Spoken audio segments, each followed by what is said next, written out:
नमस्ते मित्रों, मैं योगाचार्य अशोक शास्त्री अपने चैनल योगाचार्य अशोक शास्त्री में आप सभी का स्वागत करता हूं। हमने अभी कुछ समय पहले चर्चा करी थी कि जो आज कल ये महामारी चल रही है, कोरोना महामारी, इसमें हम अपने बचाव कैसे करें, ऐसे कौन कौन से हम आसन करें जिससे हम अपने आप को और अपने परिवार को सुरक्षित रख सकते हैं। उसमें मैंने कुछ आसन आपको लोगों को बताए थे। अब इसी में हम कुछ प्राणायामों को भी करें साथ में, क्योंकि जब हम प्राणायाम करते हैं तो जो WHO का और डॉक्टरों का, जो वैज्ञानिक हैं, उन सभी का एक मानना है कि जिस व्यक्ति को भी कोरोना हो जाता है वो 10 सेकंड से ज्यादा अपनी सांसों को रोक नहीं सकता। जो व्यक्ति 30 सेकंड से ऊपर अपने प्राणों को रोक सकता है उसे कोरोना हो नहीं सकता। तो हम ऐसा क्या करें जिससे हम अपने श्वासों को नियंत्रण में कर सकें, जिससे हम अपनी सांस की गति को बढ़ा सकें। तो हाँ, हमारे ऋषियों ने हमें बताया कि जिस व्यक्ति को अपने प्राणों को बढ़ाना है तो वो क्या करे, वो करे प्राणायाम। क्योंकि हम शरीर का तो व्यायाम करते हैं लेकिन प्राणों का व्यायाम नहीं करते हैं। तो जिससे हमारे फेफड़े मजबूत होते चले जाएं, मजबूत हो जाएं, प्राण हमारे और मजबूत हो जाए और जिससे ये कोरोना महामारी हमें छू भी ना पाए, उसके लिए हम कुछ प्राणायाम यहाँ पे बताने जा रहे हैं। आप सभी इन प्राणायामों को जरूर करें जिससे हम अपने लंग्स को, फेफड़ों को मजबूत कर सकें। क्योंकि जब हम श्वास लेते हैं तो हमारा जो ये डायफ्राम है, ये फेफड़े होते हैं, फेफड़ों के नीचे हमारा ये डायफ्राम होता है। ये जब फुलाव होता है तो इसमें एक गुब्बारे की तरह ये फूलता है। जब हम सांस भरते हैं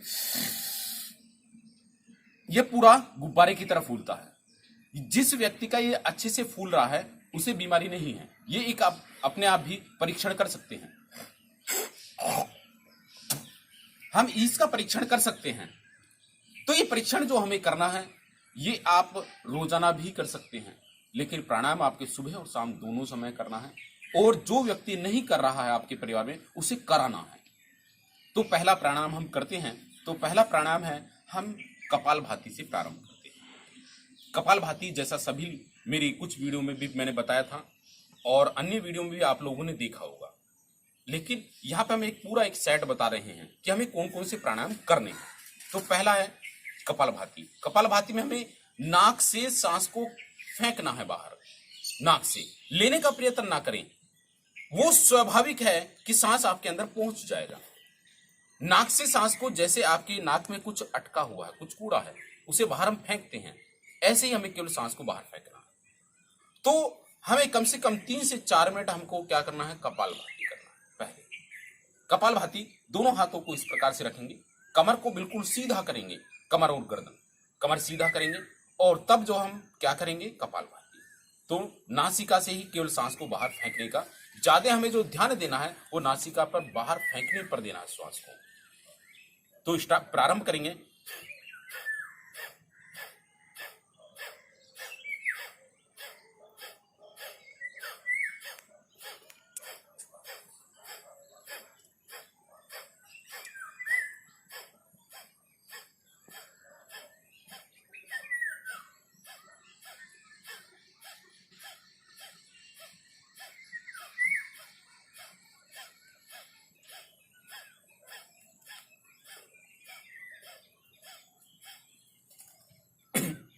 ये कम से कम हमें एक बार में हम अपनी यथाशक्ति के अनुसार कर सकते हैं, लेकिन कम से कम 100 आवर्तन हम एक बार में जरूर करें। 100 आवर्तन। यदि किसी व्यक्ति की इतनी क्षमता नहीं है कि वो 100 आवर्तन कर सकता है, वो 30-40 जरूर करें और उससे धीरे धीरे रोजाना बढ़ाने का प्रयत्न करें इनको। और इसको बढ़ाते हुए, क्योंकि कपालभाति को 300-400 तक भी ले जा सकता है आराम से एक ही सांस में। ठीक है, अर्थात एक कंटिन्यूटी रखने के लिए हम इसे 300, 400, 500 तक ले जा सकते हैं। और उसके लगभग कम से कम हमें 3 आवर्तन एक बार में करने होते हैं। जैसे एक सांस में हमने करा, जैसे अभी हमारा एक सांस हुआ, फिर दूसरे सांस में हम फिर जो है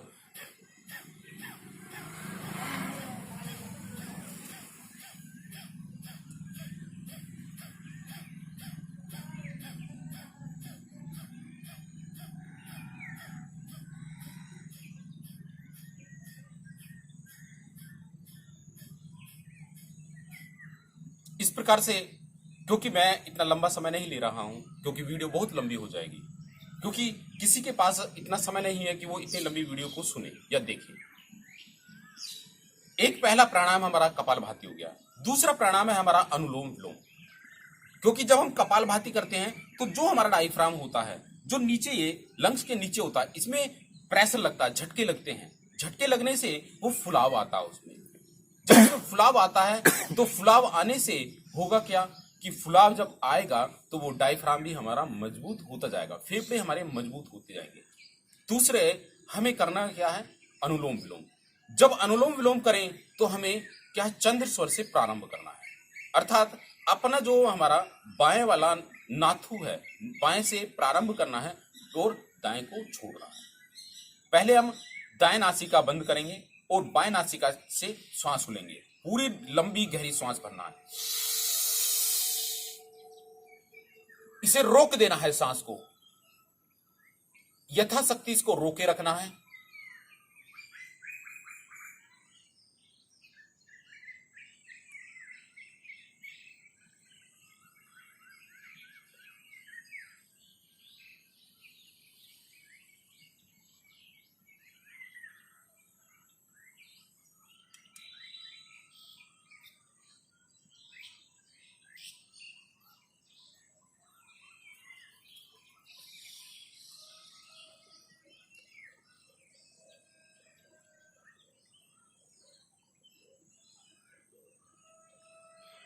फिर नासिका से धीरे धीरे सांस को छोड़ें। फिर हमें दाएं नासिका से लेना है,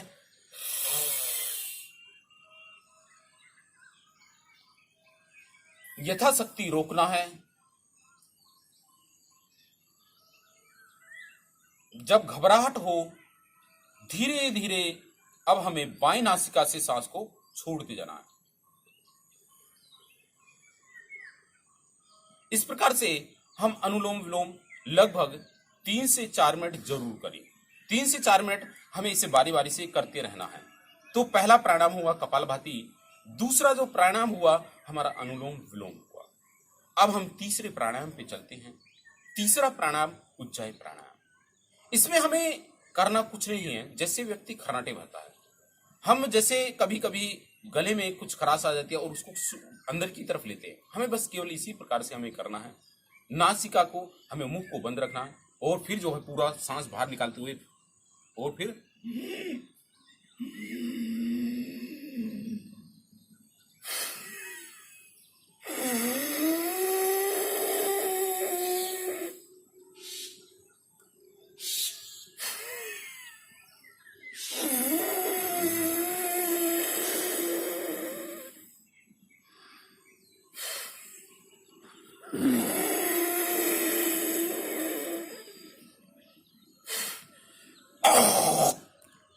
निकलता रहे, उसको बाहर निकालते रहें, थूकते रहें उसे बाहर, क्योंकि इससे जो जमा हुआ मल है, जो मलगम जो जम जाता है वो आपका बाहर आता है। तो इसे हमें नासिका से इस प्रकार से लेना है जैसे हम मलगम को कभी कभी सूंघते हैं, ठीक है, कि वो नीचे से ऐसा प्रेशर डालें हमें, तो जिसे हम उसे सूंघते जाना है, ठीक है। ये हमारा तीसरा प्राणायाम हुआ, उज्जाई प्राणायाम। अब हम चौथे प्राणायाम की बात करते हैं। चौथा प्राणायाम वशिष्ठ प्राणायाम। इसको जिन लोगों को दिक्कत है बैठ के कर सकते हैं, अन्यथा लेट के करें तो ज्यादा अच्छा है। अब लेट के आपको करना कैसे है, जो वशिष्ठ प्राणायाम, इसे हमें आराम के साथ में इस प्रकार से लेट जाना है, ऐसे दोनों घुटने हमारे खड़े होने चाहिए और लगभग जो हमारे हिप हैं हमारे, उससे पैरों का लगभग 1 बिलांद के करीब में फासला हो। इस प्रकार से दोनों पैर हमारे मिले हुए, हाथ हमारे नीचे की तरफ। अब जो हमारे ये चीज, इसमें पूरा जो पेट है, सांस को धीरे धीरे हमें भरना है और इसे जितना हो सकता है हम इसको फुलाएं, पेट को। सांस नासिका से लेना है, धीरे धीरे हम सांस को नासिका से भरें और जितनी देर हम चाहें, जितनी देर भी हमारी शक्ति है उसे रोकने का प्रयत्न करें। जितना ज्यादा हम इसे लेंगे उतने ज्यादा हमारे जो फेफड़े हैं हमारे वो मजबूत होते जाएंगे, जो हमारे डायफ्राम नीचे है वो भी हमारा मजबूत होता जाएगा। तो इसे हमें, जिन व्यक्ति को ये कोरोना हो गया है वो व्यक्ति के लिए बहुत ज्यादा लाभकारी है। तो उसके लिए आपको करना क्या है, धीरे धीरे नासिका सांस भरना है।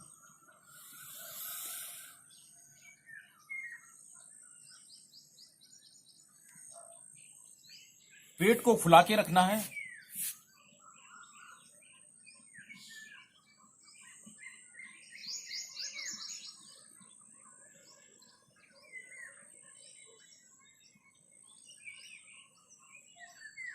हाथों को जमीन पे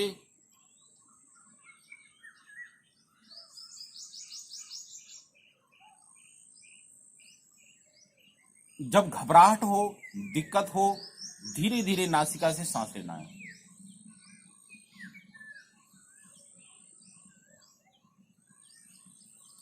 फिर पुनः थोड़ा सामान्य हो, उसके पश्चात में फिर आपको करना है।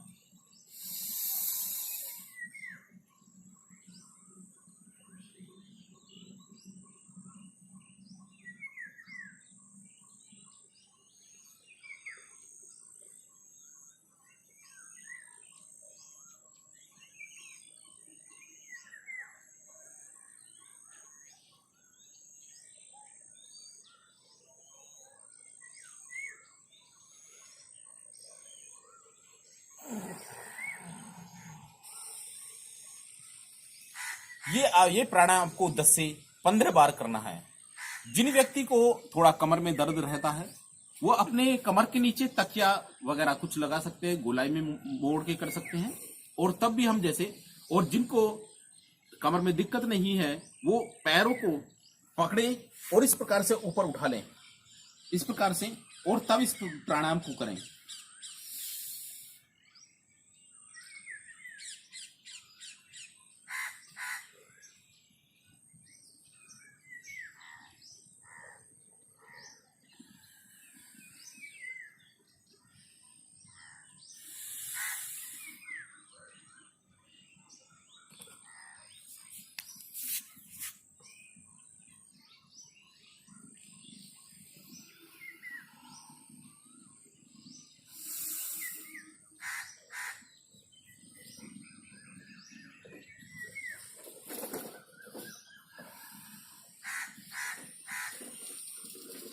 ये प्राणायाम, हमने कुछ प्राणायाम आप लोगों को बताए जिसके करने से हमारे जो प्राण हैं वो मजबूत होते जाएंगे, मजबूत होते चले जाएंगे।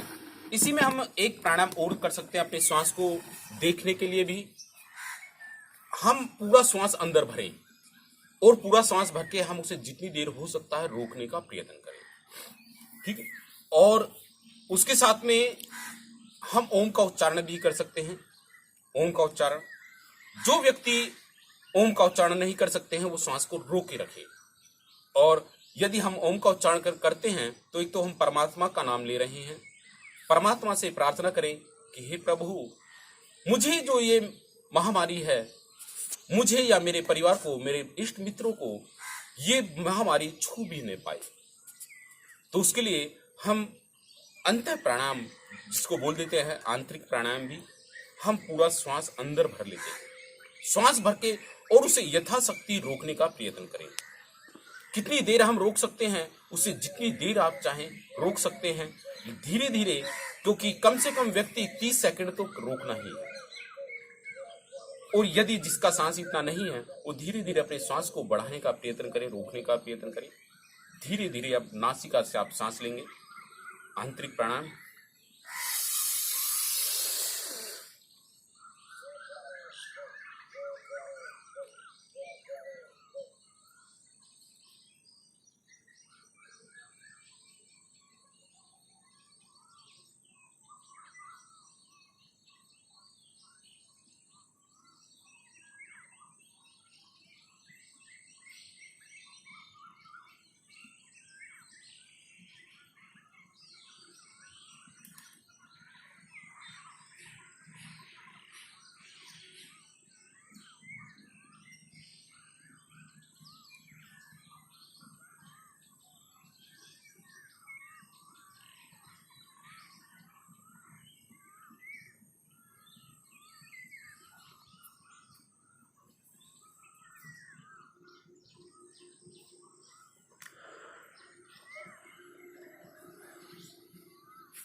फिर धीरे धीरे सांस को छोड़ दें।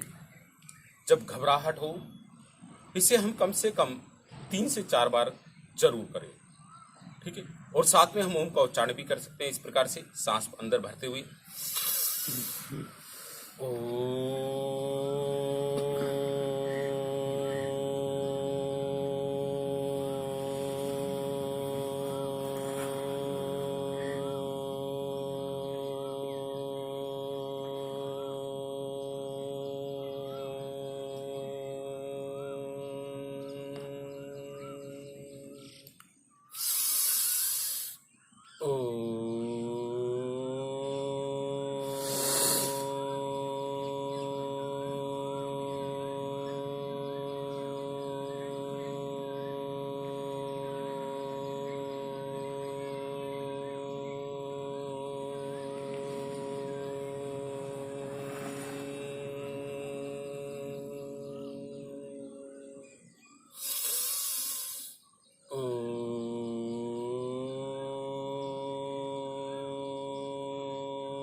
इस प्रकार से हम ओम का उच्चारण भी कर सकते हैं लंबी गहरी सांस लेकर, ठीक है।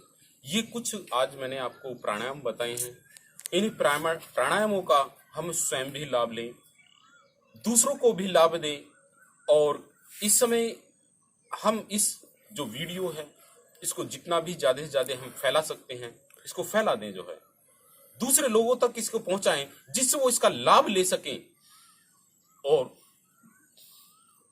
जिन व्यक्तियों ने, जिन महानुभावों ने हमारी इस वीडियो को जो सब्सक्राइब नहीं किया है वो सब्सक्राइबर जरूर कर लें, हमारी वीडियो को शेयर जरूर करें, लाइक करें। और एक शुभ कार्य इस महामारी के समय में हम बैठे हुए भी इस शुभ कार्य को कर सकते हैं कि हम दूसरे की जान बचा सकते हैं। अगर हमें जरूरत नहीं है तो हो सकता है किसी दूसरे भाई को जरूरत हो, किसी दूसरी बहन को जरूरत हो, माता को जरूरत हो, हमारे मित्रों को जरूरत हो। हम कम से कम उनके पास जरूर इस वीडियो को पहुंचाएं, जिससे वो इसका लाभ ले सकें और इस महामारी से बच सके। हम सभी का इस पुण्य कार्य में हम सभी अपना सहयोग करें। इसी के साथ मैं आज की इस वीडियो को समाप्त करता हूं। इति ओम शांति।